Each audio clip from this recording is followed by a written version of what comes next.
अथ मन्त्रपाठः।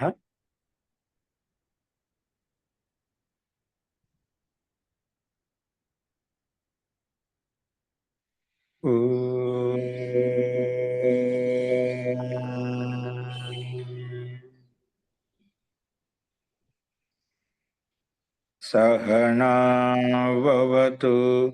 सहनौ भुनक्तु सह वीर्यं करवावहै तेजस्विनावधीतमस्तु मा विद्विषावहै। ॐ शांति शांति शांतिः।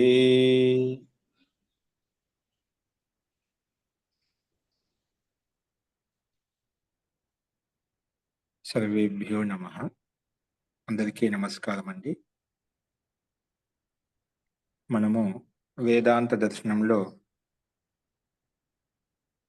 2వ అధ్యాయంలో 2వ పాదం చూస్తున్నాము. అందులో నిన్న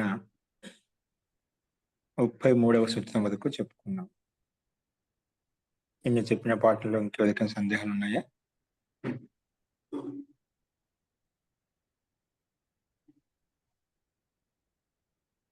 అస్తు ప్రకృతం అనుసరామః. చూడండి, మనకు విషయం వచ్చేసి ఇక్కడ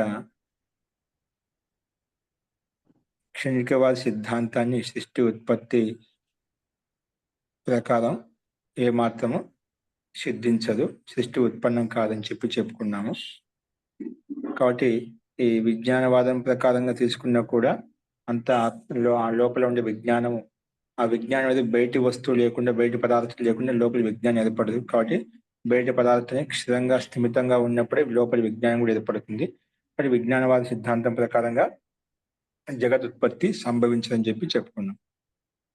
అలాగే నా ఏకస్మిన్ అసంభవాత్ అంటే ఒక ప్రకారంగా కూడా మనకు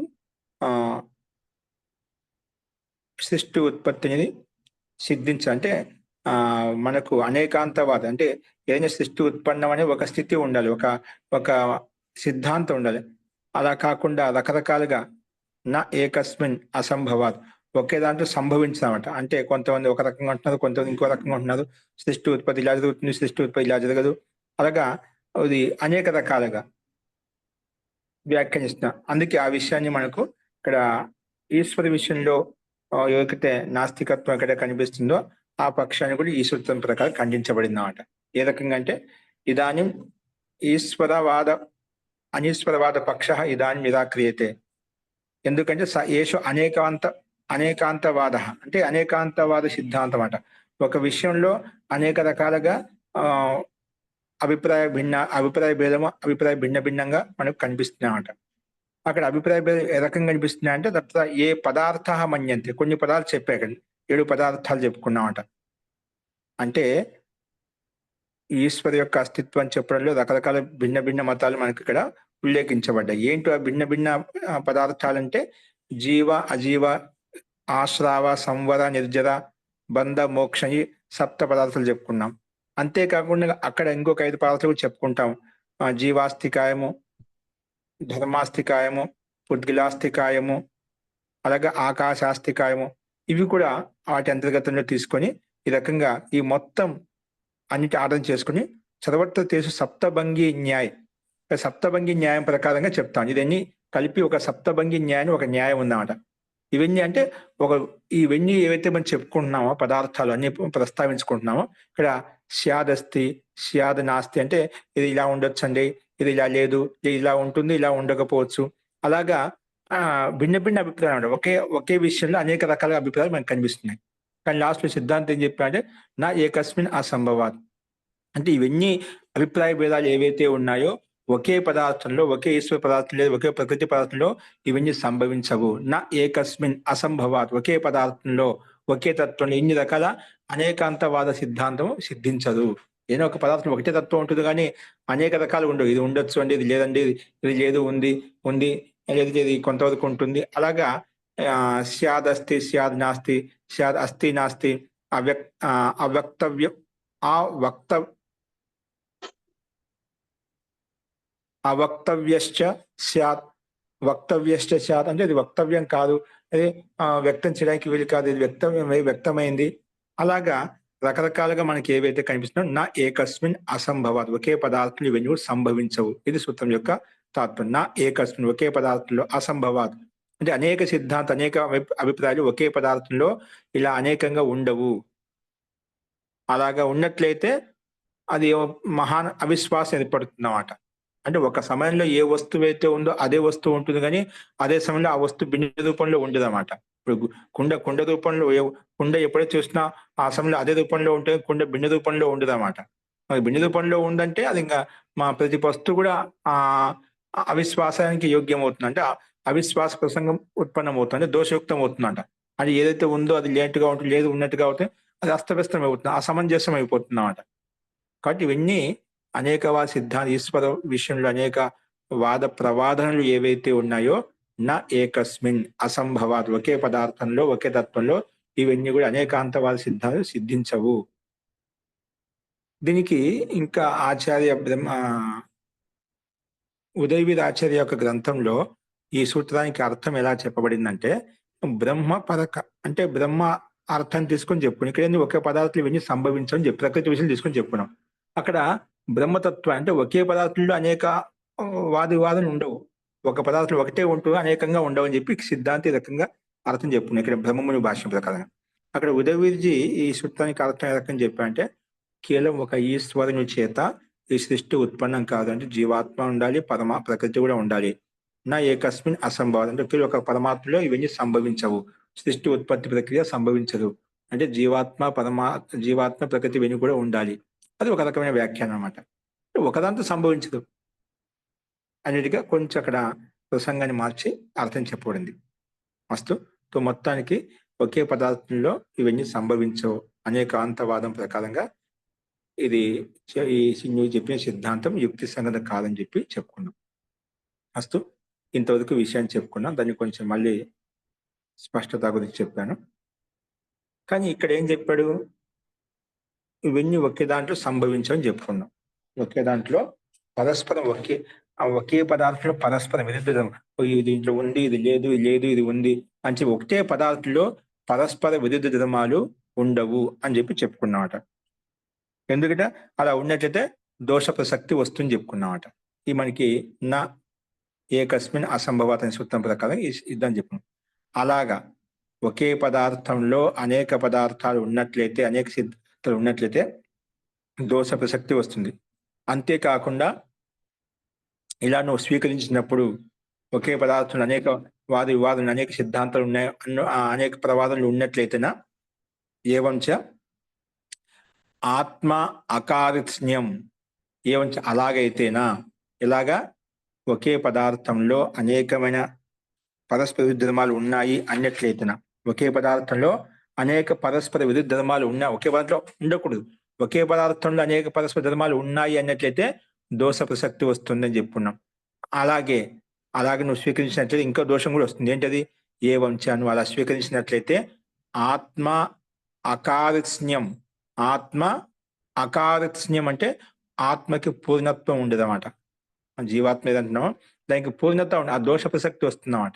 ఏవంచ నువ్వు చెప్పిన ప్రకారంగా ఒకే పదార్థం అనేక పరస్పర ధర్మాలు ఉన్నాయి అన్నట్లయితే ఏవంచ ఆత్మ అకారిత్స్యం, ఇది కూడా దోషం చూపిస్తున్నామట. అక్కడ పైన దోషం చూపించాడు, నువ్వు అలా అన్నట్లే ఆత్మలో కూడా అపూర్ణత్వం వస్తుంది. ఏ రకంగా అంటే చూడండి భాష్యంలో, అనేకాంతవాదే యథా ఏకస్మిన్ పరస్పర విరుద్ధ ధర్మాః అసంభవ ప్రసక్తి దోష, ధర్మ అసంభవ ప్రసక్తి దోష ఏవం చ ఆత్మనః. అంటే అనేకవాద అనేకాంత సిద్ధాంతంలో, అంటే ఒకే అనేక సిద్ధాంతాలు ఉన్నాయని చెప్పి ఆ సిద్ధాంతం అయితే ఉందో అనేకాంతవాదలో యథా ఏకస్మిన్ పరస్పర విరుద్ధ ధర్మౌ ఏకస్మిన్ పరస్పర విరుద్ధ ధర్మాః, ఒకే పదార్థం ఒకే వస్తువులో ఒకే పదార్థంలో పరస్పర విరుద్ధ ధర్మాలు ఏవైతే ఉన్నాయో అవన్నీ అసంభవం చెప్పుకున్నామట. అసంభవ దోష ప్రసక్తి చూపించామట. ఏవంచ అలాగే ఆత్మనః, ఆత్మలో కూడా ఆ దోషం అసంభవ దోషం ప్రసక్తి ఉత్పన్నమవుతుంది. ఏంటంటే ఏవంచ ఆత్మనః జీవాత్మనో అంటే జీవాత్మకి అకారస్న్యం అంటే దీన్ని ఓపెన్ చేసేప్పుడు అపూర్ణత అపి ప్రసజ్యేత, జీవాత్ముడు పూర్ణంగా ఉండదు, అపరిపూర్ణంగా ఉంటుందని దోష ప్రసక్తి వస్తుందన్నమాట. అక్కడ ఏదైతే పరస్పర విరుద్ధ ధర్మాలు ఏ విధంగా ఉండవో ఉండే దోష ప్రసక్తి వస్తుందో అలాగే జీవాత్మలో కూడా అపూర్ణత అనే దోషం వస్తుంది, పూర్ణంగా ఉండదు. అది ఏ రకంగా దోషం అంటే కింద ఇచ్చారు చూడండి. యతః ఏ రకంగా అంటే తత్ర ఇదం స్వీక్రియతే, అక్కడ ఏ రకంగా స్వీకరించబడింది. ఏ రకంగా అంటే యద్ ఆత్మ, ఏదైతే ఆత్మ ఉందో శరీర పరిణామ ధర్మి. ఇప్పుడు మనకు ఈ శరీరంలో ఈ ఆత్మ శరీరం ఎంతైతే ఉందో ఆత్మ కూడా అంతే పరిమాణంలో ఉంది. ఏందండి, మన శరీరం ఎంతైతే ఉందో, ఎవరి యొక్క శరీరం ఎంతైతే ఉందో అంతే పరిమాణంలో జీవాత్మ కూడా ఉంది. యద్ ఆత్మ శరీర పరిణామ ధర్మి, ఆత్మ మన జీవాత్మ ఏంటి, శరీర పరిణామ ధర్మి. అంటే ఎవరి యొక్క శరీరం ఎలా ఉంటుందో ఆ పరిమాణంలో ఆత్మ ఉంటుంది. అందుకే మనుష్య శరీరే తత్ శరీర పరిణామి. మనుష్య శరీరంలో మనిషి యొక్క పరిమాణంలో జీవాత్మ ఉంటుంది. హస్తి శరీరే, ఏనుగు యొక్క శరీరంలో హస్తి శరీర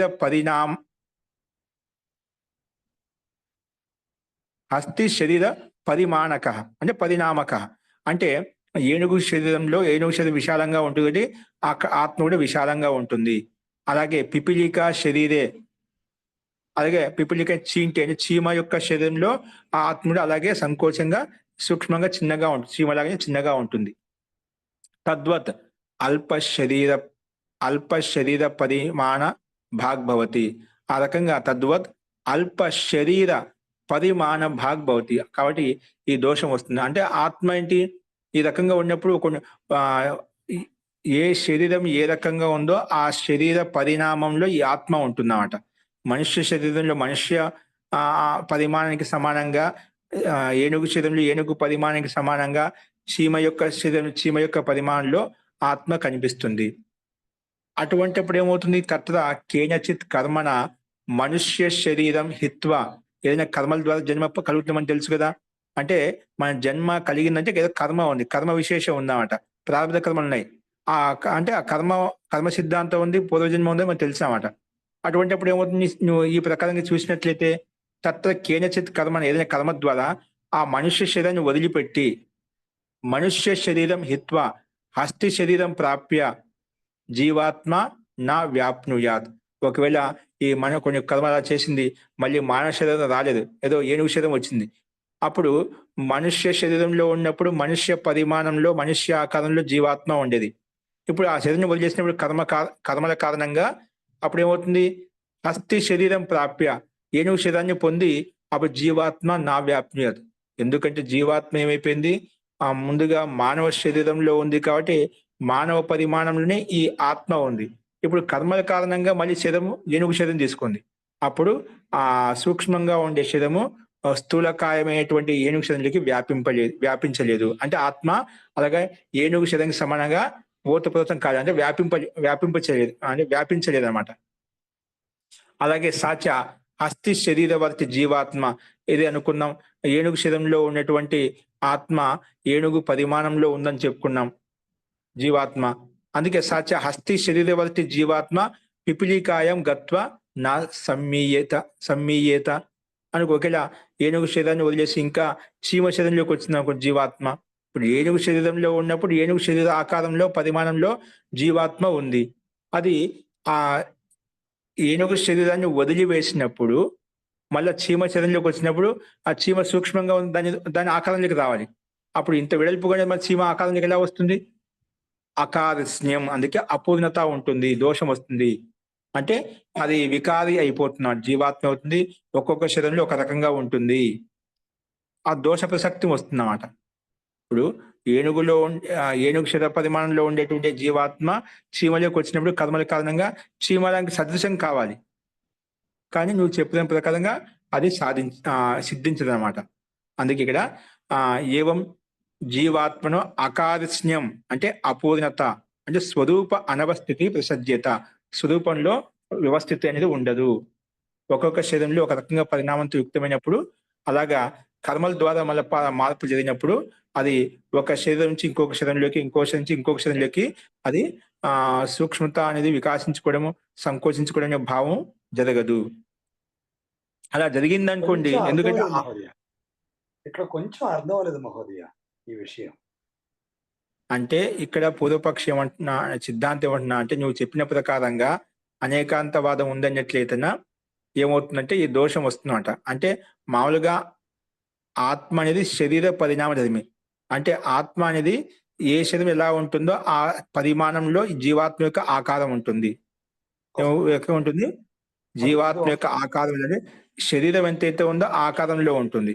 అది ఏనుగైతే ఏ ఆకారంలో ఉందో అదే ఆకారంలో జీవాత్మ ఉంటుందన్నమాట. ఆత్మ యొక్క ఆకారం చెప్తున్నా, ఆత్మ విషయం తీసుకొని చెప్తున్నమాట. అలాగే చీమ ఆకారంలో జీవాత్మ సూక్ష్మంగా ఉంటుంది. అటువంటప్పుడు మన కర్మ సిద్ధాంతం తెలుసు కాబట్టి కర్మల కారణంగా మనకు ఇప్పుడు మానవ శరీరం నుంచి వదిలేసి ఏనుగు శరీరంలోకి వచ్చామనుకోండి, అప్పుడు ఏమవుతుంది? ఆత్మ ఏనుగు శరీరంలోకి రావాలి. ఏనుగు శరీరంలోకి వచ్చిన ఒక వికారం అయిపోతుందన్నమాట. ఎందుకంటే ఆత్మ అవికారి అంటాం కదా, వికారం చెంది అంటాం కదా, ఆత్మ ఛేదించలేము. అటువంటిప్పుడు ఆత్మ ఛేదించలేము, దాన్ని నష్టం చెందినప్పుడు ఇక్కడ ఏనుగు శరీరంలోకి ఈ జీవాత్మ రాలేదన్నమాట, వ్యాపింపచేయలేదు. అప్పుడు మానవ శరీరం చిన్నగా సూక్ష్మంగా ఉంటుంది కాబట్టి ఆ పరిమాణంలో ఉంటుంది. అది శరీరం వదిలేసి ఏనుగు శరీరంలోకి వచ్చినప్పుడు ఏనుగు శరీరంతా అది వ్యాపించలేదు, అది వికాసం చెందలేదు. ఆ రకంగా పూర్తిగా ఏనుగు శరీరంలో వ్యాపించలేదు అన్నమాట. అలాగే ఏనుగు శరీరంలో ఉండే ఆత్మ అయితే ఉందో చీమ శరీరంలోకి వచ్చిందనుకోండి, దానిలాగా అంటే చీమ ఏ విధంగా సూక్ష్మంగా ఉందో ఆత్మ సూక్ష్మం కాలేదన్నమాట. అలా అయిందనుకోండి అది వికారి అవుతుందన్నమాట. మనకు తెలుసు జీవాత్మ వికారం చెందదు, ఏకరసంగా ఉంటుంది, అఖండంగా ఉంటుంది. ఆ సిద్ధాంత పూర్వపక్షుడే తెలుసు అన్నమాట. కాబట్టి నువ్వు చెప్పిన ప్రకారంగా అయితే అలాగా సంభవించదన్నమాట. అంటే లేదా నువ్వు అలా ఉందన్నా కొన్ని వికారం అవుతుంది, అది జీవాత్మ వికారం కాదు. అందుకే అప్పుడు జీవాత్మకు ఏమొస్తుంది? అపూర్ణత్వం దోషం వస్తున్నాడు, పూర్ణత్వం కాదు. దీంట్లో ఈ ఆత్మ నుంచి ఈ శరీరం నుంచి ఇంకొక శరీరంలోకి, ఇంకో శరీరం నుంచి ఇంకో శరీరంలోకి జీవాత్మకు ఆ ఆకార పరిణామంలో తేడా వస్తుంది, భేదం వస్తుంది, అది సంభవించదు. అందుకే అపూర్ణత ఉంటుంది, జీవాత్మకి పూర్ణత్వం ఉండదు అనే దోష ప్రసక్తి వస్తుంది. అందుకే స్వరూప అనవస్థితి ప్రసజ్యతే, స్వరూపంలో స్థితి అనేది వ్యవస్థితంగా ఉండదు అన్నమాట. ఒక్కో శరీరంలో ఒక రకంగా ఉండేది. ఎప్పుడు ఆత్మ ఎప్పుడు ఏ శరీరంలో ఉంటే అలాగే ఉండదు కదా, దాని మార్పు చెందకూడదు. ఆ దోష ప్రసక్తి వస్తుంది చెప్పారంట. అంటే జీవాత్మ జీవుని శరీరంలో ఉన్నప్పుడే ఇంకో దానిలోకి వ్యాపించలేదు అని అంటున్నారా మహోదయ? అంటే ఇప్పుడు మనకు శరీరం శాశ్వతం కాదు, నష్టమైపోతుంది. మళ్ళీ కర్మాను కూడా జన్మ తీసుకుంటాం. ఇప్పుడు మానవ శరీరంలో ఉన్నటువంటి ఆ మానవ శరీర ఆకారంలో ఉండే జీవాత్మ ఇప్పుడు చీమలో ఏనుగులోకి వెళ్ళినప్పుడు ఆ ఆకారంలో కావాలి కదా. అందుకే పూర్వపక్షం అంటే ఒకే పదార్థం అనేక సిద్ధాంతాలు ఉన్నప్పుడు అనేక సిద్ధాంతాలు ఉన్నట్లయితేనా ఇక్కడ ఇలా జరగాలి కదా, అనేక సిద్ధాంతాల ప్రకారం అనేక విధాల మార్పు జరగాలి కదా. కానీ ఆ మార్పు అయితే మనం చూడటం లేదు. పూర్వపక్షి ప్రకారంగా అనేకాంతవాద సిద్ధాంతం ఏదైతే ఉందో పరస్పర ధర్మాలు కూడా ఉంటాయన్నట్లయితే దోష ప్రసక్తి వస్తుంది అని దోషం చూపించాం. అక్కడ ఏ విధంగా దోషం చూపించి ఇక్కడ అదే విధంగా దోషం వస్తుంది. నువ్వు ఏ విధంగా దోషం చూపించావో నీ ప్రకారం వెళ్తేనా ఆత్మ శరీర ధర్మి, శరీర పరిణామిని అన్నప్పుడు ఒక్కొక్క శరీరంలో ఒక రకంగా ఉంటుంది. అప్పుడు ఆ శరీరం వదిలేసి ఇంకో శరీరంలోకి వచ్చినప్పుడు ఆ శరీరం స్థూలంగా ఉండేది స్థూల రూపంలో ఆత్మ కాలేదు, సూక్ష్మంగా అంటే సూక్ష్మ రూపంలో మళ్ళీ ఆ సమాహితం కాలేదు. అంటే విశాలమైన సూక్ష్మం ఎలా అవుతుంది? ఆ సూక్ష్మంగా విశాలం ఎలా అవుతుంది? ఆ విశాలం అయింది అన్నామనుకోండి అది వికారం అవుతుందన్నమాట. జీవాత్మ వికారిని అయిపోతున్నాం. కానీ జీవాత్మ వికారం చెందదు, ఏకరసంగా ఉంటే ఆ సిద్ధాంతం తెలుసు. అందుకే సిద్ధాంతం దోషం చూపిస్తున్నాడు. ఇక్కడ జన్మ కర్మ ఫలం మహోదయ, జీవాత్మ పరిమాణం హస్తి శరీరంలోకి రాలేదు, పిపీలిక శరీరంలోకి రాలేదు అని చెప్తారు, అంతే కదా? జీ ఒక శరీరం ఆత్మ ఇంకొక శరీరంలోకి రాలేదు, ఇంకో శరీరం ఆత్మ ఇంకో శరీరంలోకి రాలేదు. అంటే జన్మ ఇక్కడ కర్మ ఫలం అన్నప్పుడు మనకి జన్మ మారింది అనుకోండి, అప్పుడు మారాలి కదా మహోదయ. అందుకే మారలేదు అంటున్నాం. అందుకే అప్పుడు జన్మ ప్రకారం మారాలి కదా, అప్పుడు ఎలా వస్తుంది? మారింది. ఇప్పుడు మన కర్మ ప్రకారం జన్మ వస్తుంది. అప్పుడు మానవ శరీరం నుంచి పశు శరీరంలోకి, ఏనుగు శరీరంలోకి రావాలి. వస్తే ఆత్మ అలాగే వెళ్ళిపోతుంది. అక్కడ పరిణామం చిన్నగా ఉంది, మానవ శరీరం యొక్క పరిణామం చిన్నగా ఉంది, ఏనుగు యొక్క శరీరం పెద్దగా ఉంది. దాంట్లో అది సమాహితం కావడం లేదన్నమాట. వ్యాపించి లేకుండా పోతుంది. అస్తు మహోదయ. అస్తు మహోదయ. ఆ ధన్యవాదాలు. దోషం చూపిస్తుందంటే అది రాదని చెప్తున్నామాట. నీ ప్రకారం నీ సిద్ధాంతం వల్ల అన్నట్లయితే అది వికారి అయిపోతుంది. ఆ జీవాత్మ వికారి కాదని నీకు తెలుసు. అస్తు మహోదయ. అస్తు మహోదయ. అర్థమైంది. ఇంకోటి ఏం చెప్తున్నా ఇదే విషయాన్ని తీసుకొని నాచ పర్యాయాదపి అవిరోధు వికారాదిభ్య. నువ్వు సరిలేండి ఎందుకు రాదండి ఒక పొదుపక్ష అంటున్నాను మళ్ళా. ఎందుకు రాదండి పర్యాయ క్రమంగా ఒకసారి చీమ శరీరంలోకి వచ్చి చీమ ఆకారంలోకి వెళ్ళిపోతుంది, ఏనుగు శరీరంలోకి వచ్చి ఏనుగు ఆకారంలోకి వెళ్ళిపోతుంది, మానవ శరీరంలోకి వచ్చి మానవ ఆకారం క్రమంగా పర్యాయపరకంగా పర్యాయ అంటే క్రమంగా వచ్చేస్తుంది. దాని దోషం ఉంది. నాచ పర్యాయత్ అవిరోధో ఎటువంటి విరోధం లేదు అంటున్నాడు. అలా అనేది వికారాదిభ్య వికార దోషం వస్తుంది. జీవాత్మ వికారంతో యుక్తం అవుతున్న దోషం వస్తుంది. జీవాత్మ వికారం చెందుతుంది. నైనం చెందంతి శస్త్రం అని చెప్పి భగవద్గీత శ్లోకం చెప్పుకుంటామట. ఆత్మ ఖండించలేవు ఛేదించలేవు అని చెప్పి ఆ వికారాది దోషం జీవాత్మలో వస్తుంది నీ ప్రకారంగా వెళ్ళినట్లయితే. నచ పర్యాయ ప్రకారం కూడా నువ్వు పర్యాయ ప్రకారం వస్తున్నావు. పర్యాయాత్ అపి ఒకే పూర్వపక్షి ఏమంటున్నాడు, లేని పర్యాయంగా ఒకసారి ఈ సీమల శరీరంలోకి వస్తుంది, ఏనుగు శరీరంలోకి వస్తుంది, మానవ శరీరంలోకి వస్తుంది, ఇంకా ఏదైనా జీవిలోకి వస్తుంది. అలాగే క్రమంగా మారుతూ ఉంటుంది అంతే. ఎప్పుడు ఏ శరీరంలోకి వస్తే ఆ రకంగా మారిపోతుంది జీవాత్మ. అలా జీవాత్మ మారిపోయింది అన్నట్లయితే వికారాదిభ్య వికార దోషయుక్తం అవుతుంది. జీవాత్మ వికారం ఉంటుంది, అవయవం ఉంటుంది, దోష ప్రసక్తి వస్తుంది అని చెప్పి సిద్ధాంతం చెప్పాడు.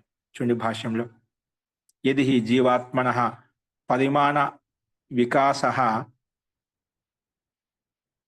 పరిమాణ సంకోచశ్చ శరీరం ఇది ఒక జీవాత్మక పరిమాణ వికాసం అనేది పరిమాణ సంకోచం అనేది అంటే పరిమాణం వికసించడం సంకోచించడం అంట.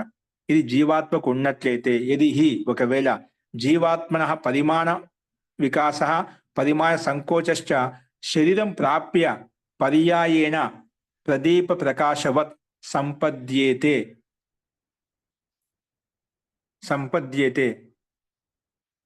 అంటే ఇప్పుడు ప్రదీప ప్రకాశవతిని ఒక దృష్టాన్ని చూపించాడు పొదుపక్షి. ఎదకంటే ఒక దీపము ఒక పెద్ద భవనంలో వెళ్ళిన ఒక భవనంలో పెట్టామనుకోండి, అది ఆ ప్రకాశం అదేవిధంగా పెద్దగా వ్యాపిస్తుందన్నమాట. అది ఒక చిన్న భవనం పెట్టామనుకో చిన్నగా ప్రకాశం ఉంటుందన్నమాట. అది ఒక కుండలో పెట్టామనుకోండి, ఆ ప్రకాశం కుండలోనే ఉంటుందా, సూక్ష్మంగా ఉంటుందా? ప్రకాశం అదే దీపాన్ని ఒక భవనంలో పెడితే అది భవనం అంతా వ్యాపిస్తుంది ప్రకాశం. అది ఒక చిన్న భవనాలు పెట్టి చిన్నగా ఉంటుంది. అదే కుండలో పెట్టామనుకోండి, ఆ కుండలోనే ఉంటుంది, బయటికి రాదన్నమాట. అలాగే జీవాత్మ కూడా క్రమంగా ఏ వస్తువు ఎలా ఉందో ఆ వస్తు రూపంలోకి మారిపోతూ ఉంటుంది. అందుకే ఎటువంటి విరోధం లేదు అన్నట్లయితే అది దోష ప్రసక్తి అవుతుంది. వికారాదిభ్య అప్పుడు జీవాత్మ పరిణామిని అపరిణామిని అని చెప్పొచ్చు, పరిణామిని అయిపోతుంది అన్నమాట. అంటే నిరంతరంగా పరివర్తన చెందుతుంది, వికారం చెందుతుంది, దోషం వస్తుంది. పుదుపక్షి ఏమని చెప్పాడు, లేండి ప్రకాశం ఉంది, ప్రకాశానికి సమానంగా వికారం చెందుతుంది అంటే మా శరీరంలో మార్పులు వస్తాయంటున్నామాట. చెప్పింది కదైతే దాని పూర్వపక్షి ఇక్కడ దాన్ని ఆ రకంగా లౌకిక దృష్టాన్ని చూపించాడట. ఎప్పుడైతే అలా అంటావు యదా మహత్ శరీరం ఆప్నోతి, ఎప్పుడైతే మహత్ శరీరాన్ని పొందుతుందో తద జీవాత్మ వికాస ధర్మేణ ప్రవర్ధతే. ఎప్పుడైతే మహత్ శరీరాన్ని పొందుతుందో కర్మ సిద్ధాంతం ప్రకారంగా కర్మానుగుణంగా ఏడుగు శరీరంలోకి వచ్చినప్పుడు మానవ శరీరం నుంచి ఏడు శరీరంలోగా మారిపోతున్నాడు, పెద్దగా వచ్చేస్తుంది ఆత్మ జీవాత్మ కూడా. యదాచ లఘు శరీరం ప్రాప్నోతి, ఎప్పుడైతే చీమ శరీరంలోకి వచ్చిందో కొన్ని మానవ శరీరం నుంచి లేదా ఏనుగు శరీరం నుంచి, అప్పుడు చీమ శరీరానికి సమానంగా అయిపోతుంది. అందుకే లఘు శరీరం ప్రాప్నోతి తదా సంకోచ ధర్మేణ అపచయం ఏతి. అప్పుడు సంకోచం అని చేత సంకోచించి ఆ చీమ శరీరంలోకి వెళ్ళిపోతుంది. అది క్రమంగా పర్యాయ రూపంలో జరిగిపోతుంది. ఏవం అపి అవిరోధ, నువ్వు అలా అన్నట్లయితే అలా చెప్పినప్పుడు కూడా ఏవం పీచ నా అవిరోధ, అటువంటిప్పుడు కూడా నా అవిరోధ కింటూ విరోధ ఏవ ఆపతతే. నువ్వు ఎటువంటి అవిరోధం ఉండదు అంటున్నావు, నా విరోధం ఉండదని అనుకుంటున్నావు, విరోధం ఉంటుంది. కింటూ విరోధ ఏవ ఆపతే, అక్కడ విరోధం వస్తుందన్నమాట. ఏంటి విరోధము?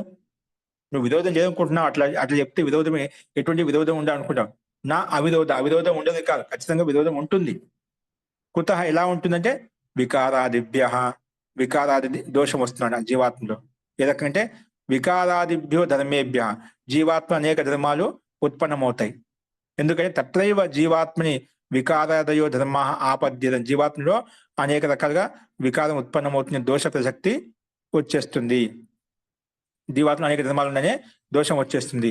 ఎందుకంటే నాహి నిరవయవ వస్తుని చేతనే సంకోచ వికాసము ఘటేతే. ఎందుకంటే జీవాత్మ నిరవయవము అని చెప్పుకున్నామట. అవయవి కాదు, అంటే అవయవం కాదు, అఖండంగా ఏకరసంగా ఉంటుంది. నిరవయవము, ఎటువంటి అవయవం లేదు, ఎటువంటి ధర్మాలు, ఎటువంటి భాగాలు లేవు జీవాత్మకి. అందుకే నయనం చిందంతి శస్త అని చెప్పుకునే ఆత్మ ఏం చేయలేమట.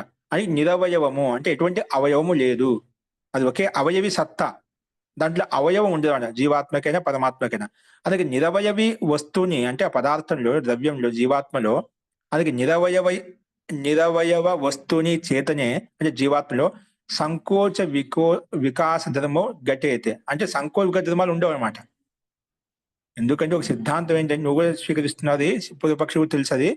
అది ఈ జీవాత్మకు సంకోచం, ఇప్పుడు సంకోచించింది, ఇప్పుడు వికారం చెంది అనేది సంకోచ వికాస ధర్మాలు ఉండవు, ఘటితం కావు. ఎందుకంటే సంకోచ వికాసోతు జడస్య సావయవస్య పదార్థస్య అవకాశాపేక్షయ భవత. ఎందుకంటే సంకోచ ధర్మము, వికాస ధర్మం అనేది జడ పదార్థంలో, సావయవ పదార్థాల్లో అది ఆ పదార్థాలకు అవకాశ అపేక్ష, అక్కడ అవకాశం తీసుకుని ఉంటుందన్నమాట. ఇది ఈ సంకోచ వికాస ధర్మం అనేది, సంకోచ వికాస ధర్మం అనేది ఆ జడ పదార్థాల్లో ఉంటుందన్నమాట. సావయవ పదార్థం అంటే ఏదైతే అవయవాలతో తయారవుతుందో వాటికి మాత్రం సంకోచం ఉంటుంది, వాటికి మాత్రం వికాసం ఉంటుంది, జడ పదార్థాలకు మాత్రమే ఉంటుంది. ఇక్కడ జీవాత్మకు చైతన్య పదార్థం కాబట్టి ఈ సంకోచ వికాస ధర్మం అనేది ఉండదు. ఎందుకంటే ఈ ధర్మం అనేది జడస్య సావయవస్య, అవయవాలతో యుక్తమైన జడ పదార్థం యొక్క పదార్థం ఏదైతే ఉందో ఆ పదార్థాన్ని అపేక్ష, ఆ పదార్థం యొక్క ఆకాంక్షతోటే దీంట్లో సంకోచము వికోచము ఉంటుందన్నమాట. అంటే ఇది ఈ పదార్థం యొక్క సందర్భాన్ని బట్టి ఇది సంకోచం అయిపోతుంది, ఈ పదార్థం యొక్క స్థితిని బట్టి ఇది వికాసం అవుతుందన్నమాట. అలాగే సాపేక్షంగా ఉంటుందన్నమాట. అది అవయవ పదార్థంలో మాత్రం సంభవిస్తుంది, జడ పదార్థంలో మాత్రం సంభవిస్తుంది. నిరవయవ చేతన జీవాత్మలో ఈ సంకోచ వికాస ధర్మాలు ఏ రకం కూడా యుక్తి సంగతం కాదు అని చెప్పి సిద్ధాంతం చెప్పాడు. ఎందుకంటే యథా కార్పాశ అంశూనాం యథావకాశం సంకోచో వికాసో భవతి. కార్పాసం ఒక దూది ఉంది, ఒక పత్తి అంటే కాటన్ అంటాం కదా, దూది ఏదైతే ఉందో, కాటన్ ఏదైతే ఉందో, యథావకాశం ఆ కాటన్లో ఎంతైతే అవకాశం ఉంటుందో అంతే అవకాశంలో సంకోచం లేదా వికాసం చెందుతూ ఉంటుందన్నమాట. ఇప్పుడు మనం దూది చూసాం, కాటన్ చూసాం, అది మన పత్తి ఏదైతే ఉందో అది సంకోచము, దాని యొక్క అవకాశం లోపల ఎంతైతే అవకాశం దాన్ని బట్టి అది సంకోచించడమా లేదా వికాసం చెందడం జరుగుతూ ఉంటుందన్నమాట. మనం గట్టి ఒత్తి పట్టిన ఒక ముద్ద అయిపోతుంది, మనం వదిలేస్తే దానికి అవకాశం బట్టి వదిలేమనుకోండి కొంచెం అది పొంగుతుంది అన్నమాట. అంటే అలా ఉంటుంది, నీటి తడిపినప్పుడు ముద్ద అయిపోతుంది, అది బాగా ఆదిపోయినప్పుడు మళ్ళీ విరుచుకుంటుంది అన్నమాట. అలాగా అది అవకాశం బట్టి ఉంటుందన్నమాట. అది ఈ ధర్మం ఏంటి, అవయవాలతో యుక్తమైనటువంటి జడ పదార్థం కాబట్టి ఈ సంకోచ వికాస ధర్మం కనిపిస్తుంది, కానీ చేతన జీవాత్మలో కనిపించదు. ఎందుకంటే జీవాత్మ చైతన్యవంతమైంది కాబట్టి ఈ ధర్మం సంకోచ వికాస ధర్మం అక్కడ ఘటితం కాదు అని చెప్పి సిద్ధాంతి రకం చెప్పాడు. అందుకే కార్పాశ అంశూనాం యథావకాశం సంకోచ వికాసోవ భవతి. ఎలాగంటే ప్రదీప ప్రకాశస్యాపి సంకోచ వికాసో యథావకాశం తస్య సావయవత్వాదేవ భవత. నువ్వు ప్రదీప ప్రకాశం చెప్పే దృష్టాన్ని చూపించావు కదా, దీపం మనం ఒక పెద్ద బౌన్లో పెట్టినప్పుడు విశాలంగా వ్యాపిస్తుంది, చిన్న బౌన్లో పెట్టి చిన్నగా ఉంటుంది, కుండలో పెట్టిన కుండలాగా వస్తుంది. నువ్వు ఏ దృష్టాన్ని చూపించావు, పొదుపక్షం అంటున్నాడు, అది సాపేక్షంగా ఉందన్నమాట. అది పెద్ద బౌన్లో పెద్దగా అనిపిస్తుంది, చిన్న బౌన్లో చిన్నగా ఉంది, కుండలో చిన్న, అది సాపేక్షకతనే కదా, అది ఒకటే అవయవి కాదు కదా, అది అపేక్షను బట్టి. ఇక్కడ కుండ చిన్నగా ఉంది కదా, దాని అపేక్ష అది చిన్నగా ఉంది, భవనం చిన్నగా ఉంది దాన్ని బట్టి అపేక్ష చిన్నగా ఉంటుంది, విశాల భవనం అయితే విశాలంగా ఉంటుంది, అది సాపేక్షంగా ఉంది, ఆకాంక్షయుక్తంగా ఉంది అక్కడ దోషం కాదు అక్కడ అది. అందుకే ఇక్కడ నువ్వు చెప్పిన దృష్టాంతం ఏంటి కదా, ప్రదీప ప్రకాశస్యాపి సంకోచ వికాసం యథావకాశం తస్య సావయవత్వాదేవ భవత. అది అవయవయుక్తంగా ఉంది కాబట్టి ఒక చోట చిన్నగా, ఒక చోట పెద్దగా, ఒక చోట విశాలంగా అని చెప్పి అది అవయవాలతో యుక్తమైంది అన్నమాట. అందుకే అక్కడ సంకోచ వికాస భావం కనిపిస్తుంది. కానీ జీవాత్మ అలా కాదు కదా, చైతన్య పదార్థము నిరవయవము, దాంట్లో సంకోచ వికాస అనేది సంభవించదు అని చెప్పి సిద్ధాంతి ఈ రకంగా చెప్తున్నాడు అనమాట. ఇంకేమంటున్నా అంటే జీవాత్మనశ్చేత్ సంకోచ వికాసో స్యాతాం.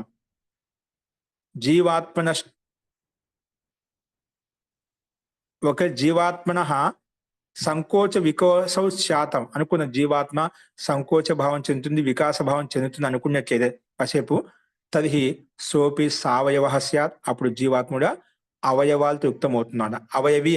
అవయవం అవుతుందంట, అంటే అందులో వికారం భావం వస్తుందన్నమాట. అందుకే సోపి సావయవ స్యాత్, సావయవత్వే వికారదేవ ధర్మా తత్ర ఆపద్యం. సావయవం అన్నాం అనుకోండి, అవయవయుక్తమైన అన్నాం అనుకోండి, అంటే అవయవంలో అనేక ధర్మాలు వస్తాయి. అప్పుడు వికారో వికృతి విరూపత అంటే రూపాంతరత, అప్పుడు ఏమవుతుంది, వికారం వస్తుందంట, జీవాత్మ వికారం అవుతుందన్నమాట, అంటే వికృతి చెందుతుందన్నమాట. వికృతి అంటే విరూపత, దాన్ని ఓపెన్ వికార అంటే వికృతి, వికృతి అంటే విరూపత, విరూపత అంటే రూపాంతరత, అంటే రూపాంతరం చెందుతుంది జీవాత్మ అనే దోషం వస్తుందన్నమాట. అలాగే పర్యాయాత్ అపి అవిరోధో వికారాదిభ్య, వికార ఆదిభ్య అని చెప్పి ఆది శబ్దం వచ్చింది. వికారాదిభ్య వికారం ఉత్పత్తి అవుతుంది ఆది శబ్దం చేత. ఆదిన అంటే కార్యత, కార్యత అంటే అనిత్యత, జడత, ఇది ఏతే దోష ప్రసజ్యత. అప్పుడు జీవాత్మ కూడా ఏమవుతుంది, అది ఏదైతే వికారం చెందుతుందో అది అనిత్యం. ఏది సంసారంలో ఏ పదార్థం వికారం చెందుతుందో, ఏదైతే పరివర్తన చెందుతుందో అదేమవుతుంది, అనిత్యం అవుతుంది. అనిత్య పదార్థం నిత్యంగా ఉండదు.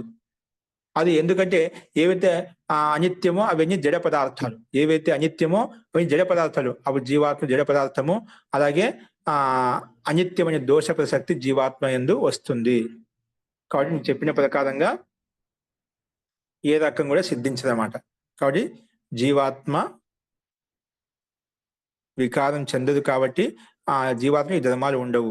నువ్వు చెప్పిన ప్రకారం వెళ్తేనా ఆ జీవాత్మకి అపూర్ణత్వం వస్తుంది. కాబట్టి నువ్వు సిద్ధాంతం ప్రకారంగా శాద్వా అనేకాంత సిద్ధాంతం అనేది ఏమాత్రము యుక్తి సంగతం కాదు అని చెప్పి సిద్ధాంతి ఈ రకం ఖండించారన్నమాట. అస్తు, ఇది స్పష్టమైందా? ఒకవేళ నువ్వు జీవాత్మలో పరిణామం జరుగుతూ ఉంటుంది యథావకాశం అన్నట్లయితే అది సాపేక్షకరణ, అది జడ వస్తువు అవుతుంది, చైతన్య పదార్థం కాదు. అప్పుడు ఎందుకంటే అలా అన్నట్లయితే అప్పుడు వికారం చెందింది అన్నట్లయితే వికారం చెంది అక్కడ వికారం వస్తుంది, ఒక కార్యత్వాన్ని పొందుతుంది. కార్యత్వాన్ని పొందింది మళ్ళా కొంతకాలం నష్టం అయిపోతుంది, అనిత్యత్వాన్ని పొందుతుంది. అనిత్యం ఏంటంటే అనిత్యత్వ ధర్మం ఎక్కడ ఉంటుంది, జడ పదార్థంలో ఉంటుంది. అప్పుడు జీవాత్మ జడం అవుతుంది, ఆ దోష ప్రసక్తి వస్తుంది అని చెప్పి సిద్ధాంతి ఈ రకంగా ప్రస్తావించడం. అస్తు, ఇలా చెప్పిన తర్వాత అంత్య అవస్థితి ఇంకా చెప్తున్నమాట. అంత్య అవస్థితేశ్చ ఉభయ నిత్యత్వాద్ అవిశేష. ఇంకా దోషం చూపిస్తున్నాడు సిద్ధాంతి పూర్వపక్ష విషయంలో. అంటే అంగ ప్రమాణపూర్వకంగా బలపరుస్తున్నాడు సిద్ధాంతాన్ని. ఉభయ అనిత్యత్వాద్, ఉభయం అంటే జీవాత్మకు సంకోచము వికాసం ఉన్నట్లయితే, అలాంటి వికార భావం ఉన్నట్లయితే ఉభయ అనిత్యత్వాద్, ఉభయ నిత్యత్వాద్ అవిశేష, అప్పుడు సామాన్యం అవుతుంది. ఇప్పుడు రెండు కూడా అంటే సంకోచ వికాసము నిత్యంగా ఉంటాయండి నువ్వు ఒకే అన్నట్లయితే అప్పుడు అవిశేష, ప్రకృతికి జీవాత్మకు తేడా ఉంది, అన్ని సమానంగా ఉండిపోతాయి. అప్పుడు అంత్య అవస్థితేశ్చ ఉభయ నిత్యత్వాత్ అవిశేషంగా. విశేషం అంటే ఉండదన్నమాట జీవాత్మలో. అప్పుడు శరీరంలో ఉన్నప్పుడు జీవాత్మ, మోక్షంలో ఉన్న జీవాత్మ ఎటువంటి తేడా ఏ ఉండదన్నమాట. అవిశేష, సామాన్యం అయిపోతున్నాడు. ఏంటి నిత్యంగా ఉంటాయి రెండు కూడా, సంకోచం కూడా ఉంటుంది, వికాసం కూడా ఉంటుంది అనే చెప్పినట్లయితే అప్పుడు ఉభయ నిత్యత్వాద్ అవిశేష. అవిశేషం అంటే అంత్య అవస్థితేశ్చ అవిశేష, అంటే ఎటువంటి విశేషం ఉండదు. అంటే ముక్తాత్మలో ఉండేటువంటి, అంటే మామూలుగా ఇప్పుడు జీవాత్మ ముక్తిని పొందిన కర్మబంధాన్ని నష్టం చేసుకుని మోక్షానికి వెళ్ళిపోయినప్పుడు అక్కడ శరీరం ఉండదు. అప్పుడు శరీరం ఉండనప్పుడు మోక్షంలో జీవాత్మ యొక్క సుఖం ఎలా ఉంటుంది? ఇక్కడ శరీరంలో ఉంది కాబట్టి శరీర పరిణామంతో ఉంది. అక్కడ మోక్షంలో ఎటువంటి శరీరం ఉండదు అన్నమాట. ఆ శరీరం లేనప్పుడు ఆ జీవాత్మ యొక్క ఆకారం ఎలా ఉంటుంది, జీవాత్మ యొక్క పదం ఏ విధంగా ఉంటుంది? నేను సంకోచ వికారము ఉన్నా అనుకోండి, ఇంకా అది సామాన్యం అవుతుంది. మోక్షానికి సాంసారిక జీవనానికి తేడా ఉంటుంది అప్పుడు. అందుకే ఆ దోషం వస్తుంది. మోక్షం అంటున్నాడు, ఇక్కడ విశేషత ఉంటుందన్నమాట. చూడండి, అంత్య అవస్థితే చ ఉభయ నిత్యత్వాత్ అవిశేష. ఒక పదాన్ని ఓపెన్ చేసుకుని చెప్పున్నాం. ఇక్కడ సూత్రం అంత్య అంటే ఉంటే మోక్ష, అంతః అంటే మోక్ష. అంతః అంటే ఇంకా జీవనం అంతంలో అన్నమాట, మోక్షం వస్తుందన్నమాట. అంటే కర్మబంధం దగ్ధబీజం అయినప్పుడు. అంతః అంటే మోక్ష, తత్ర భవం అంత్యం. ఆ మోక్షంలో ఉన్న ఆత్మను అంతం అంటున్నామట. ఏమంటున్నాం? అంతః అంట. అంతః అంటే మోక్ష, తత్ర భవం, అక్కడ ఉన్నటువంటి తత్వాన్ని జీవాత్మ తత్వాన్ని అంత్యం శబ్దం చెప్పుకున్నామట. మోక్షంలో ఉందని జీవాత్మని అంత్య శబ్దం చెప్పుకున్నాం. అసలు తత్ర భవం అంత్యం అంటే జీవ పరిమాణం తస్య అంత్య పరిమాణస్య అవస్థితే హేతోః. అంటే జీవ పరిమాణం అంటే జీవాత్మ యొక్క పరిమాణం తస్య అంత్య పరిమాణస్య, అంత్య అంటే ఏమిటి? మోక్ష పరిమాణస్య. మోక్షంలో ఉంటుంది శరీరమే ఉండదు.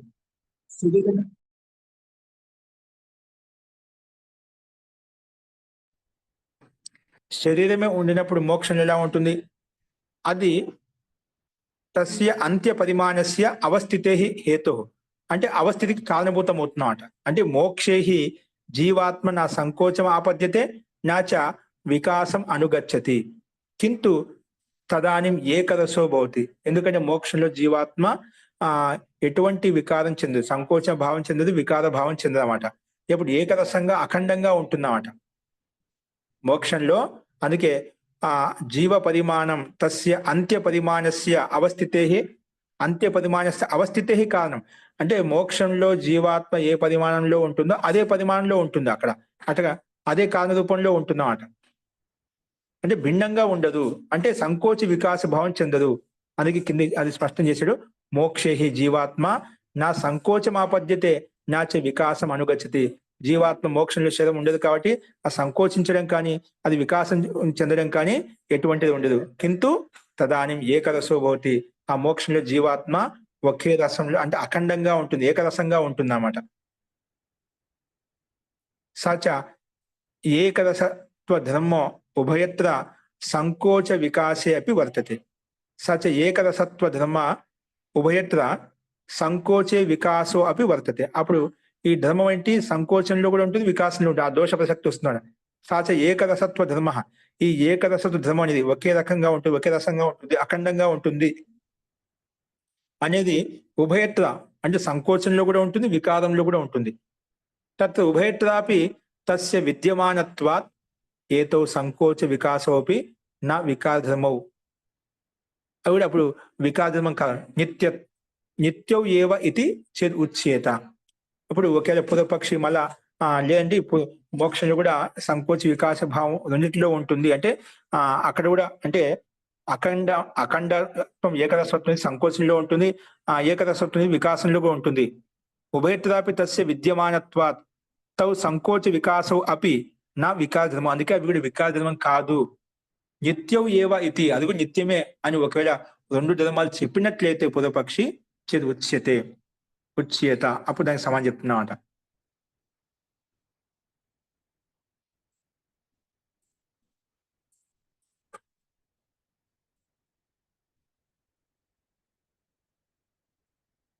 తదా అపి అవిశేషం నా విషయం అంటే ఎటువంటి విశేషం ఉండదు. అప్పుడు సంకోచంలో కూడా ఏకరసత్వ ధర్మం ఉంది, వికాసంలో కూడా ఏకరసత్వ ధర్మం ఉంది, అప్పుడు ఇంక విశేషత ఉంది అప్పుడు అని సమానం అయిపోతామట. అందుకే అవిశేషో అంటే నా విశేష, ఎటువంటి విశేషం ఉండదు. సమాన ఏవ దోష ప్రసంగో, అప్పుడు దోష ప్రసంగం సమానంగానే ఉంటుందన్నమాట. సమాన ఏవ దోష ప్రసంగో నా దోష విముక్తి. దోష విముక్తి ఎక్కడ కలిగింది? దోషం అనేది విముక్తి కలగలేదు అంటే మళ్ళీ ఆ వికార ధర్మం అనేది జీవాత్మలో వస్తుందన్నమాట. అందుకే నాహి నిత్యే చేతనే, అవి సిద్ధాంత అంతిమ నిష్కర్షణ చెప్తున్నా అంటే అందుకే నాహి నిత్యే చేతనే తత ఏకరస వస్తుని తద్ విపరీత ధర్మస్య ఉపజనో భవతి. అందుకే పూర్వంలో చెప్పిన ప్రకారంగా సిద్ధాంతి పూర్వపక్షం ఏమన్నాడు? అనేకాంత సిద్ధాంతం ప్రకారంగా ఒకే పదార్థంలో అనేక ధర్మాలు ఉండవని చెప్పామట. ఒకే వస్తులో భిన్న ధర్మాలు ఎప్పుడు ఒకే సమయంలో ఉత్పన్నం కావు. పూర్వపక్షులు ఏంటి? అనేకాంతవాదం ప్రకారంగా అన్ని ఉంటాయంటున్నాడు. అనేకాంతవాదం చేసుకుంటే ఒకే సమయంలో పరస్పర విరుద్ధ ధర్మాలు ఉండవు. ఉండట్లయితే మనం చెప్పుకున్నాం పరస్పర విరుద్ధ ధర్మాలు ఉన్నట్లయితే దోషం చెప్పుకున్నాం పైన ఆత్మ ఆకర్షణం ఏవంచ ఆత్మ ఆకర్షణం. అప్పుడు ఆత్మకి పరిపూర్ణత ఎప్పుడు కాదనమాట. చెప్పారా? చీమలో ఉండే ఆత్మ మనిషి శరీరంలోకి, మనిషిలో ఉండే ఆత్మ చీమ శరీరంలోకి అలాగే ఆ పరివర్తన చెందమాట, అపూర్ణత్వం ఉండిపోతుంది. ఆ దోషం చూపించామట. ఇంకోటి వికార దోషం కూడా వస్తుంది. అందుకే నువ్వు చెప్పిన ప్రకారంగా ఈ రెండు ధర్మాల్లో కూడా ఆ ఏకరసత్వం ఉంది, అఖండత్వం ఉందన్నట్లయితే ఆ దోష ప్రసక్తి సమానంగానే ఉంటుంది. విశేషత ఉంది అక్కడ. మోక్షంలోనూ సంసార జీవనంలో అన్ని ఒకే విధంగా ఉన్నాయంటే అది విశేషత అంటూ ఏ ఉండదు అన్నమాట. అందుకే ఎప్పుడు కూడా నిత్య చైతన్య చైతన్య జీవాత్మలో తథా ఏకరస వస్తుంది. అది ఒకటే ఏకాత్మకంగా ఉంటుంది. జీవాత్మ అఖండంగా ఏకరసంగా ఉంటుంది కాబట్టి, అఖండంగా ఉంటుంది కాబట్టి తద్ విపరీత ధర్మస్యాపి ఉపజనో భవతి. ఆ ధర్మాలు కూడా విపరీతంగా ఉంటాయి, దోష ప్రసక్తి వస్తున్నాం కానీ అది సంభవించదు కాబట్టి అది యుక్తిసంగతి కాదు. ఎందుకంటే కథం హి ఏతద్ స్యాత్ ఏను మోక్షో అపరిణామిని సంసారి పరిణామిని భవేత్. మోక్షంలో అపరిమాణంగా ఉంటుంది, అపరిణామంగా ఉంటుంది, ఎటువంటి పరివర్తన చెందదు. సంసారే పరిణామిని భవేత్, పరిమాణి భవేత్. ఇక్కడ పరిణామి అని చెప్పుకోవచ్చు, పరిమాణి ఇచ్చాడు. పరిమాణి భవేత్, సంసారంలో పరిమాణం చెందుతూ ఉంటుంది, మోక్షంలో ఎటువంటి పరిమాణం చెందదు, అంటే పరిణామం చెందదు. అది కథం స్యాత్ ఏతద్, అలా ఎలా సంభవిస్తుంది? ఏ రకంగా సంభవించదు ఎప్పుడు. అందుకే జీవాత్మ అఖండంగా ఏకరసంగా ఉంటుంది కాబట్టి నువ్వు చెప్పిన ప్రకారం ఇవన్నీ దోషాలు సమానంగా వస్తాయన్నమాట. అవి దోష విముక్తి కలిగదన్నమాట. కాబట్టి కుతశ్చ పరిమాణత్వం తత్ర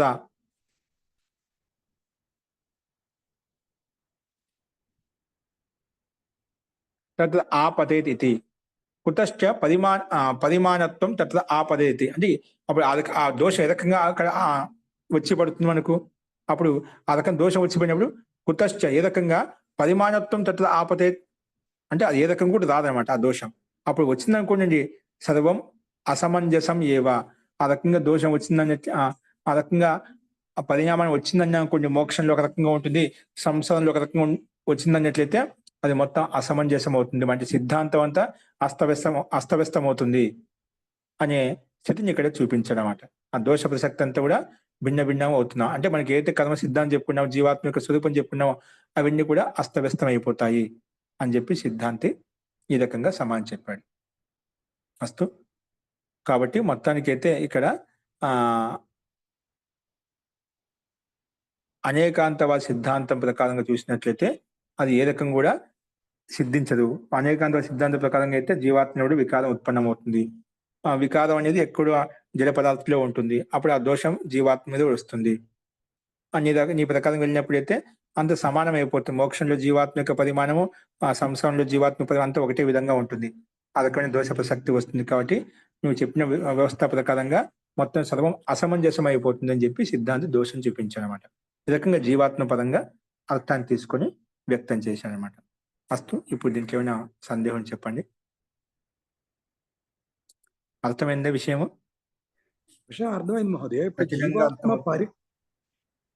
జీవాత్మ పరిమాణం సంకోచ వికాసాలు ఏం జరగడానికి అవకాశం లేదు కదా మహోదయ. ఆ ప్రస్తావనే మనకి మన విషయానికి విరుద్ధం కదా మహోదయ. అదే సిద్ధాంతం. కానీ పొదుపక అంటున్నాడు కదా, దీపానికి సమానంగా సంకోచ వికాసం చెందుతుంది. ఒక దీపం సంకోచ వికాసం చెందుతుందా లేదా? దీపం సంకోచ వికాసం అవుతుందా మహోదయ? దాని తలకు ప్రకాశమే సంకోచ వికాసం అవుతుంది కానీ దీపం సంకోచ అలాగే జీవాత్మ కూడా ప్రకాశవంతమైన సంకోచ వికాసం చెందుతుంది. జీవాత్మ కూడా దీపం అంటే ప్రకాశం అన్నమాట. దీపం అంటే ప్రకాశం. దీపాన్ని వేరు చేయొద్దు. ఆ ప్రకాశమే సంకోచించిస్తుంది, వికాసం చెందుతుంది. అలాగే జీవాత్మ కూడా వస్తుంది. అలాగా అవడానికి అవకాశం లేదు కదా మహోదయ. అలాగే జీవాత్మ అదే ఎందుకు ఇప్పుడు అవకాశం చూపించాం కదండి. ఇప్పుడు అంటే దీపం దీనికి ఏం సమాధానం చెప్తాం? అది అది కొంచెం అంత జ్ఞానం లేదు మహోదయ. జ్ఞానం ఏంటండి? ఇప్పుడు చెప్పిన దానికి ఏం సమాధానం చెప్పాడంటే మనకు అది సాపేక్ష కథనం అండి. ఆ ప్రకాశం అనేది సంకోచిస్తుంది, వికాసిస్తుంది. ఈ ధర్మం జడ పదార్థం యొక్క ధర్మము, ఇది జీవాత్మ యొక్క ధర్మం కాదు. అది ఈ ధర్మం కేవలం జడ పదార్థంలో ఉంటుంది. సంకోచించడం, వికాసం చెందడం అది కూడా సాపేక్షంగా ఉందన్నమాట. అది స్థానం విశాలంగా ఉంటే అక్కడ విశాలంగా ఉంది, భిన్న స్థానం సూక్ష్మంగా ఉన్నప్పుడు చిన్నగా ఉంది. అవును అవును మహోదయ. అది జడ పదార్థం యొక్క ధర్మం, జీవాత్మ ధర్మం. ఎందుకంటే జీవాత్మ ఎప్పుడు జీవాత్మ సంకోచ వికాస భావాలు ఉండవు. అది అఖండ ఏకరసం అని చెప్పి మనకి మూల సిద్ధాంతం మనకు ఉంది. అది నువ్వు స్వీకరించావు, నేనే కాదు. ఈ సిద్ధాంతం నువ్వు ఒప్పుకుంటున్నావు. ఇక్కడికి వచ్చి ఇలా అంటున్నావు. అందుకే దోష ప్రసక్తి వస్తుంది అలా అని చెప్తున్నావు. వాస్తవం. అంటే ఇప్పుడు సాపేక్ష కథనం రైట్ సార్. ఆత్మ కూడా సాపేక్ష కథనం ఉండడం ద్వారా ఉండాలి అని అంటున్నాడండి మా పూర్వపక్షి. అంతే కదా మహోదయ? అంటే ఆ, ఇప్పుడు హస్తిలోకి వెళ్ళినప్పుడు అది కూడా సాపేక్ష కథనం ద్వారా అది పెద్దదవ్వాలి. అలాగే మనిషి శరీరంకి వచ్చి కూడా చిన్నదవ్వాలి. పిప్పిలోకి వెళ్ళినప్పుడు ఇంకా చిన్నదవ్వాలి అన్న వాదన పెడుతున్నాడు. అంతే కదా మహోదయ? జీ అలాంటి వాదన తీసుకొచ్చినప్పుడు అది ఒక జీవాత్మ అపూర్ణత వస్తున్నమాట. అప్పుడు ఒక దాంట్లో ప్రవేశించలేదు, కష్టం అవుతుంది. అవును. లేదంటే కష్టమేం లేదు, కష్టమే ఉంది. అది పర్యాక్రమంగా బదులు మారుతూ ఉంటుంది. చీమలోకి వెళ్ళినప్పుడు చీమలాగా మారిపోతుంది, ఏనుగులో ఉన్నప్పుడు ఏనుగులాగా మారిపోతుంది, మనిషిలో ఉంటే మనిషిలాగా మారిపోతుంది, ఏ ప్రాణి శరీరంలోకి వెళ్తే ఆ ప్రాణిలాగా మారిపోతుంది అన్నాడు. అలా అన్న కూడా దోషమే ఉంటుంది. ఏదో దోషం ఉంది, అది వికారం చెందుతుంది జీవాత్మ.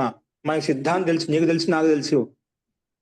జీవాత్మ అపరిణామిని, వికారం చెందదు. ఇవన్నీ దోష ఆ సిద్ధాంతం సమాధానం ఎలా చెప్తావు? అందుకే అప్పుడు కూడా దోషమే ఉంటుంది. నువ్వు అలా చెప్పినా కూడా క్రమంగా మారుతుందనే కూడా దోషమే ఉంటుంది. అంటే మారుతుంది, జీవాత్మ మారుతుందా? ఇవన్నీ దోషాలు చూపించడం అన్నమాట. ఇప్పుడు కూడా ఆ జీవాత్మ ఇక్కడ మోక్షంలో కూడా ఇక సంసారంలో కూడా అన్ని ఒకే రకంగా ఉంటుంది. యావత్ శరీర భావి అన్నట్లయితే జీవాత్మ ఎంతైతే శరీరం ఎంతైతే ఆత్మ అంతే ఉంటుంది అని చెప్పినట్లయితే మోక్షంలో ఏ ఉండదు. అక్కడ ఒక రకంగా ఉంటుంది, ఇక్కడ ఒక రకంగా ఉంటుంది. అంతే భిన్నత్వం కనిపిస్తున్నాడు, దోష ప్రసక్తి కనిపిస్తున్నమాట. మహోదయ, మానవుని శరీరం మానవునిగానే జన్మిస్తుంది అంటారు, అంతేనా? ఆ సిద్ధాంతం ఎందుకు వచ్చిందండి ఇప్పుడు ఆ పుస్తకం ఎత్తుకోలేదు. అదే అంటే ఈ పరిమాణ స్థితి ఆ పరిమాణంలో వెళ్ళలేదు కదా. ఆత్మ పూర్వపక్షి, అందుకే పూర్వపక్షిని ఉత్తరపక్షం పట్టుకోండి. అక్కడ మీరు అది ప్రశ్న అర్థం చేసుకోకపోతే మానవ మళ్ళీ ఆ సిద్ధాన్ని తీసుకొస్తే అది సంబంధం లేదు, మనం మాట్లాడుకోలేదు అసలు. అదే హస్త శరీర పరిమాణం వేరుగా ఉంటుంది. పూర్వపక్షి ఏమంటున్నా అంటే ఇది అనేకాంత సిద్ధాంతం, ఒకే పదార్థంలో ఒకే వస్తువులో అనేక సిద్ధాంతాలు ఉంటాయి, అనేక వాద వివాదాలు ఉంటాయి అంటున్నాడు. అనేకాంత సిద్ధాంత ప్రకారంగా దోష ప్రసక్తి వస్తుందన్నమాట. అంటే ఒకే పదార్థంలో ఒకే సమయంలో అనేక పదార్థాలు ఉండవు, ఒక వస్తువు ఒకే తత్వం ఉంటుంది. ఇప్పుడు ఏ సమయంలో ఏ కుండను చూస్తున్నా, ఏ వస్తువును చూస్తున్నా ఆ సమయంలో అదే వస్తువులో ఉంటుంది, కుండలాగా ఉంటుంది. అదే ఆ క్షణంలో ఆ సమయంలో భిన్న రూపాన్ని చెందదన్నమాట, భిన్నం కనిపించదన్నమాట. కాలంతో మారిపోవచ్చు. దాంతో అనేక అంటే ఒక వస్తువు ఏదైతే ఉందో ఆ వస్తువు అదే ఉంటుంది, అదే భిన్నంగా మారిపోదు అన్నమాట. ఏ వస్తువు అదే ఉంటుంది ఆ సమయంలో మారచ్చు అని అర్థం, అంతే కదా మహోదయ? భిన్న ఆ కుండని మార్చేసి నష్టం చేసి ఇంకో రకం తయారు చేస్తే అది వేరే విషయం. అది కానీ అలా అనలేదు పూర్వపక్షి. ఇక్కడ ఆచార్య సిద్ధాంతం అనంత్ గారు ఒక నిమిషం ఉండండి.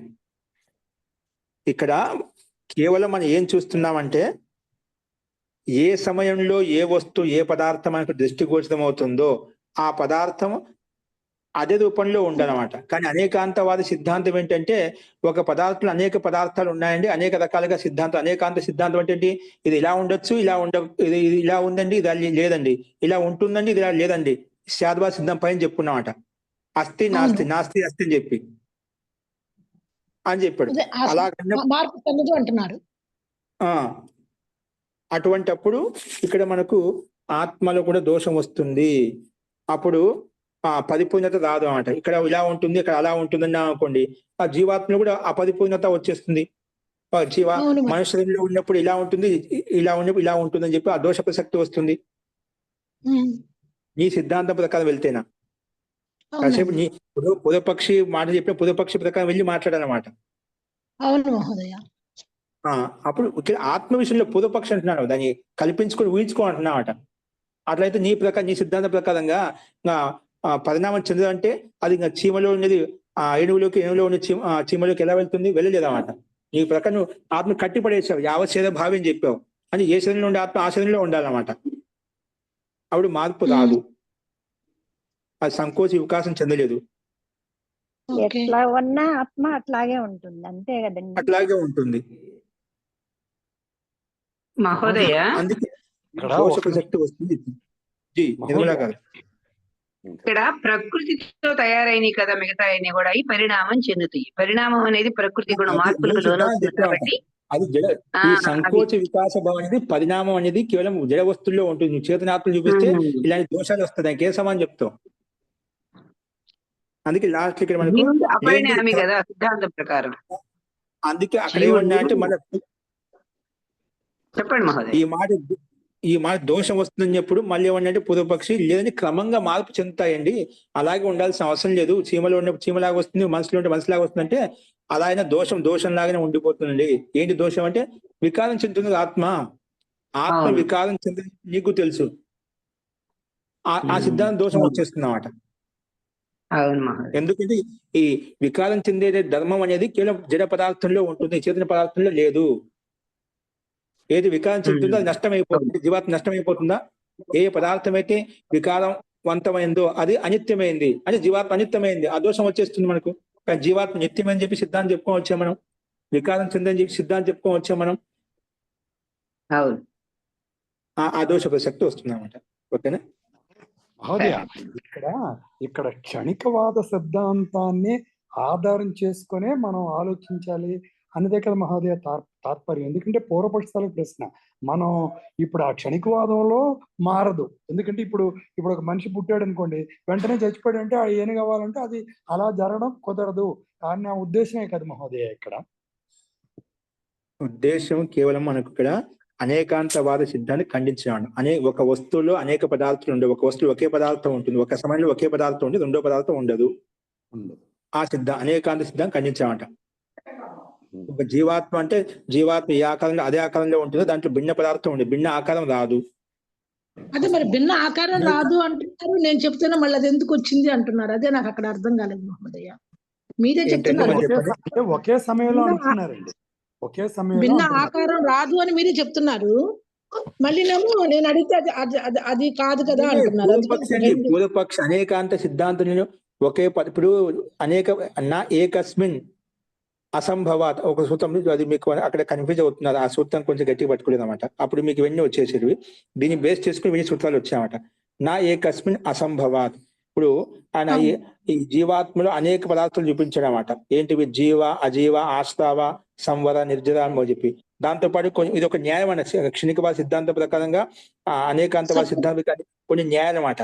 ఇవన్నీ కనిపిస్తున్నాయి అన్నమాట.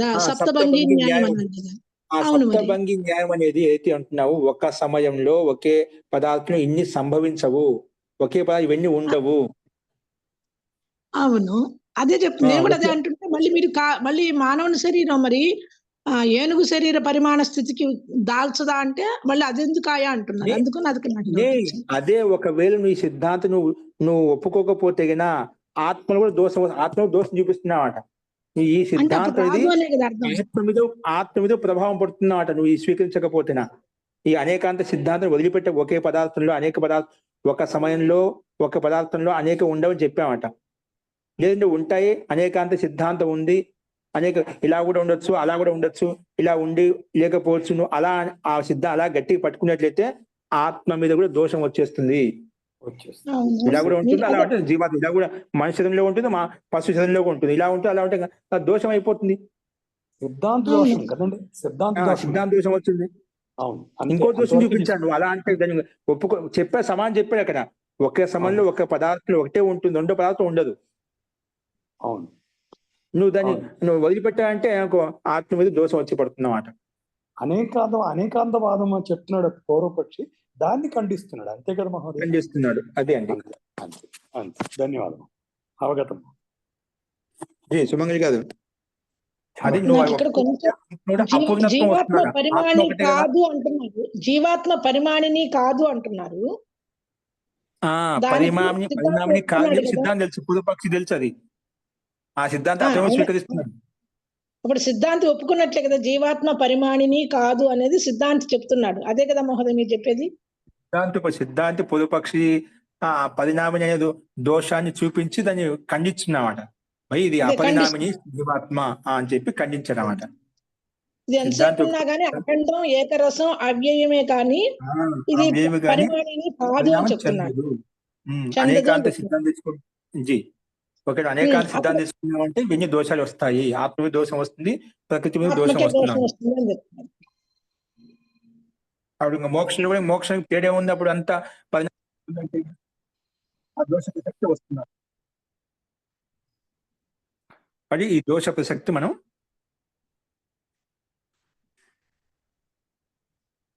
అస్తు వినిపిస్తుందండి? మహోదయ. శ్రూయతే మహోదయ. మహోదయ వినపడుతుంది మహోదయ. ఇది ఒకసారి మళ్ళీ మీరు చూడండి, అప్పుడు మీకు అర్థమవుతుంది. ఓకేనా? అక్కడ మీకు కొంచెం నాకు తెలిసి నా ఏకస్మిన్ అసంభవాలు అంటే ఒకే సమయంలో ఒకే పదంలో అనేక పదార్థాలు సంభవించవు. సంభవిస్తాయి అన్నట్లయితే ఆత్మలో దోషం వస్తూ పడుతుంది. ఏం దోషం ఏం లేదండి, మళ్ళీ అన్నాడు దోషం ఏం లేదండి, క్రమంగా మార్చవచ్చు. ఒక్కోసారి ఒక క్రమంగా పర్యాయపూర్వకంగా ఇప్పుడు ఈ శరీరంలోకి వచ్చిన తర్వాత ఇంకో శరీరంలోకి వచ్చిన అలా మారిపోతాను, అలా అన్నప్పుడు నువ్వు అలా అన్న కూడా దోషమే. ఏ దోషం జీవాత్మ మీద వచ్చి పడుతున్నది అంట. సంకోచ వికాస భావం ఆయన చెప్పాల్సి వచ్చాను. ఈ సంకోచ వికాస భావం అనేది జీవాత్మక మీద వర్తించదండి, అది జడ పదార్థం వర్తిస్తుంది. ఈ ధర్మం జడ పదార్థం ధర్మం, జడ పదార్థం ధర్మం కాబట్టి జడ పదార్థం నష్టం అవుతుందో అలాగే ఇది కూడా నష్టం అయిపోతుంది, జీవాత్మ నష్టం అయిపోతుంది. అది నువ్వు ఒప్పుకో, జీవాత్మ నష్టం ఏంటంటే ఆ దోషం వస్తుంది. దానికే సమానం చెప్తాం.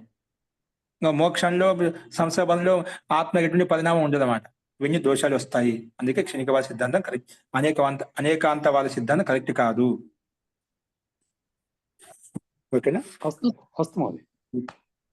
అస్తు. ఇటువంటి విషయాలు మళ్ళీ వస్తాయి సందర్భం అంటే అక్కడ స్పష్టం. అంటే అనేకాంతవాద సిద్ధాంతాన్ని వదిలేసి వ్యవహారిక జీవితంలోకి వచ్చేస్తే అంత తప్పులు అవుతాయి మహోదయ. అనేకవాదాన్ని పట్టుకొనే ఉండాలి, అది పట్టుకొని ఉంటేనే ఇది అర్థం అవుతుంది. మళ్ళీ ఇందులోకి తీసుకొచ్చేస్తే అంత అది ఇది అంటే అది అన్ని అక్కడ ఉంటాయి, ఒకటి పట్టుకుంటే అది గట్టిగా వస్తుంది అన్నమాట. అవునండి, అవును. ధన్యవాదం.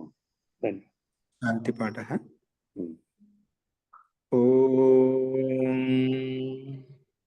సర్వే భవంతు సుఖినః, సర్వే సంతు నిరామయాః, సర్వే భద్రాణి పశ్యంతు, మా కశ్చిత్ దుఃఖభాగ్ భవేత్. ఓం శాంతి శాంతి శాంతిః. సర్వేభ్యో నమః. అందరికీ నమస్కారం అండి. నమస్తే మహోదయ. నమస్కారం మహోదయ. నమస్తే.